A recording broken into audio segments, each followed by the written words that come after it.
नमस्कार, आप देख रहे हैं एसपीएन 9 न्यूज और मैं हूं आपके साथ मनीष कुमार सैन। उत्तर प्रदेश में उपचुनाव होने वाले हैं और ऐसे में 10 सीटों पर होने वाले उपचुनाव से पहले राजनीतिक सरगर्मियां तेज हैं। अब ऐसे में देखा जा रहा है कि योगी आदित्यनाथ और केशव प्रसाद मौर्य के बीच जो सियासी जंग चल रही है उसका फायदा कहीं ना कहीं तमाम विपक्षी पार्टियां उठाती हुई नजर आ रही हैं। अब हाल ही में मायावती ने आरक्षण के मुद्दे को लेकर योगी सरकार पर जमकर हमला बोला और देखिए क्या कुछ वो आगे कहती हुई नजर आई। इस वीडियो में देखिए। सरकारों को ये अधिकार होगा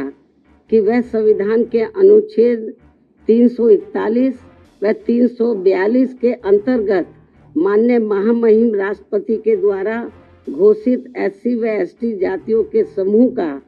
उप वर्गीकरण करके आरक्षण का लाभ उनमें से कुछ जातियों को दे सकती है और ऐसा करते समय एससी व एसटी के समूह में बची हुई जातियों को उससे वंचित की निगाह में उन जातियों को अब आरक्षण के अन्य महामहिम राष्ट्रपति के द्वारा क्योंकि उन जातियों में एससी व सामाजिक तौर पर अन्य जातियों से बेहतर स्तर पर हैं। माननीय सुप्रीम कोर्ट के समक्ष इस उप वर्गीकरण के पक्ष में जोरदारी से दलील रखते समय बीजेपी द्वारा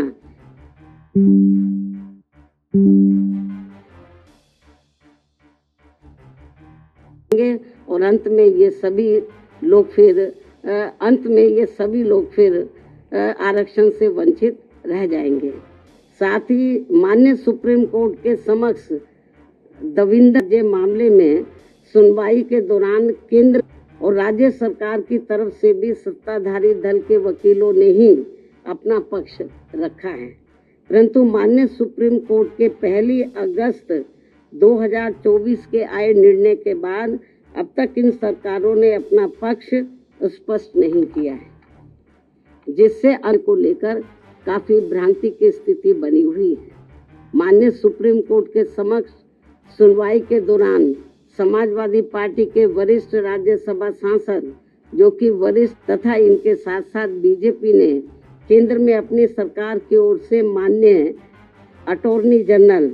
व सॉलिसिटर जनरल तथा कुछ राज्य सरकारों के वकीलों द्वारा उसमें भी खासकर आम आदमी पार्टी की पंजाब के एडवोकेट जनरल, हरियाणा एवं चंडीगढ़ में बीजेपी की ओर से उनके वकीलों द्वारा उप वर्गीकरण के पक्ष में तथ्यों को तोड़ मरोड़ कर प्रस्तुत करते हुए बाबा साहब डॉक्टर भीमराव अंबेडकर द्वारा संविधान सभा में लंबे विचार विमर्श के बाद बनाए गए आरक्षण के सिद्धांतों के साथ छेड़छाड़ करने का कार्य किया गया है, जो कि आरक्षण को पूरी तरह समाप्त करने की मानसिकता के साथ उठाया गया ये गंभीर कदम है। सुप्रीम कोर्ट के 1 अगस्त 2024 के दिए गए निर्णय के बाद अनुसूचित जाति और जनजाति के लोगों के भीतर आपसी द्वेष की भावना बढ़ेगी और समाज में विभाजन की भावना को और अधिक बढ़ावा मिलेगा, जो कि राष्ट्र की एकता और पर करारा प्रहार करने जैसा होगा। जबकि अनुसूचित जाति व जन है ये केवल भारतीय संविधान के अनुच्छेद 341 व 342 की अधिसूचना के जरिए अस्तित्व में आई है और यह अनुसूचित जातियों व जनजातियों का एक मिश्रण है और एक बार अधिसूचित होने के बाद फिर यह एक समरूप समूह बन जाता है। साथ ही राज्यों के द्वारा ये उप वर्गीकरण अनुच्छेद 341 एवं 342 के तहत राष्ट्रपति जी की अधिसूचना का उल्लंघन होने के साथ साथ ये पूर्ण रूप से असंवैधानिक भी होगा, क्योंकि कोई भी राज्य सरकार राष्ट्रपति की पावर को खत्म नहीं कर सकता है, क्योंकि ये संविधान के अनुच्छेद 341 भाग 2 एवं 342 का उल्लंघन होगा और इससे हमेशा ये खतरा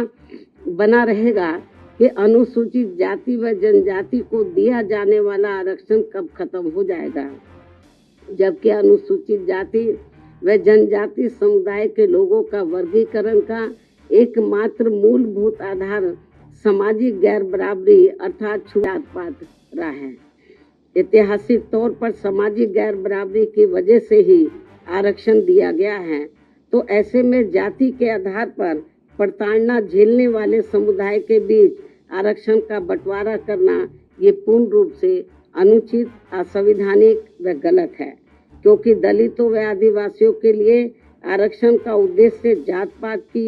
जात पात व छुआछूत की बुराइयों को दूर करना था।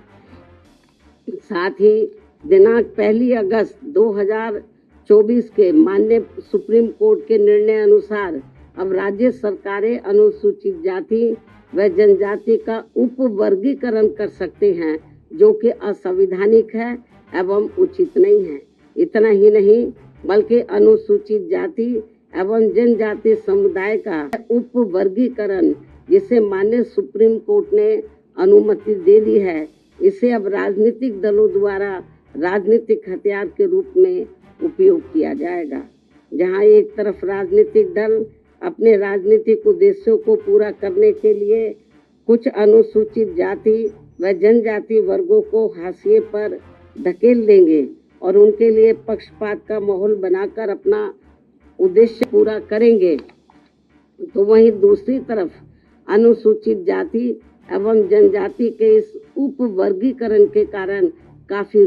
पद रिक्त रह जाएंगे और आगे चलकर फिर उन पदों के अनारक्षित श्रेणी में तब्दीली हो जाने की प्रबल संभावनाएं होंगी। अतः जिस मुख्य उद्देश्य के लिए परम पूज्य बाबा साहब डॉक्टर भीमराव अंबेडकर ने संविधान के तहत अनुसूचित जाति एवं जनजाति वर्ग को आरक्षण दिया था, उसे अब एक प्रकार से प्रभावहीन बना दिया जाएगा, अर्थात खत्म कर दिया जाएगा। वैसे भी खासकर बीजेपी, कांग्रेस व समाजवादी पार्टी आदि हमेशा से ही एसटी वर्गों को मिल रहे आरक्षण के विरुद्ध रहे हैं और इसलिए इनके वकीलों ने उप वर्गीकरण की काफी जोरदारी से कोर्ट के सामने अपनी दलीलें भी रखी हैं और इसे खत्म करने की सिफारिश में ये पार्टियां हमेशा प्रयासरत रहती हैं। समाजवादी पार्टी ने तो संसद के भीतर ही पदोन्नति में आरक्षण संबंधी बिल को ही बीजेपी और कांग्रेस की मिली भगत से फाड़ दिया था, जिसे आज तक केंद्र सरकार संसद में दोबारा नहीं ला सकी है, जिसकी वजह से माननीय सुप्रीम कोर्ट के नागराज के निर्णय एससी व एसटी कर्मचारियों को पदोन्नति में आरक्षण संबंधी लाभ से वंचित रहना पड़ रहा है तथा अब इसी प्रकार से इस नए निर्णय दिनांक 1 अगस्त 2024 के तहत अंत में हमेशा के लिए ही इन वर्गों को आरक्षण से वंचित रहेगा और इससे फिर बीजेपी, कांग्रेस व समाजवादी पार्टी आदि को आरक्षण खत्म करने के लिए इन्हें संविधान बदलने की भी जरूरत नहीं पड़ेगी। और यही कारण है कि इन पार्टियों ने केंद्र सरकार व राज्य सरकारों की तरफ से उचित पैरवी भी नहीं की है और काफी कुछ उप वर्गीकरण के पक्ष में दलीलें रखी हैं, जिससे कि मौजूदा चल रहे आरक्षण के विरुद्ध निर्णय आए और एनडीए व इंडिया अलायंस की सभी पार्टियों की नीयत ठीक होती और वो एससी व एसटी को मिल रहे आरक्षण में छेड़छाड़ आदि करके उसे खत्म नहीं करना चाहते, तो फिर मेरी इन सभी पार्टियों से ये अपील है कि ये सभी पार्टियां इस विषय पर, इस मुद्दे पर देश के समूचे एससी व एसटी समाज के समक्ष अपने स्पष्ट करें और इसी चल रहे संसद सत्र में संविधान में उचित संशोधन लाकर ये स्पष्ट करें कि अनुच्छेद 341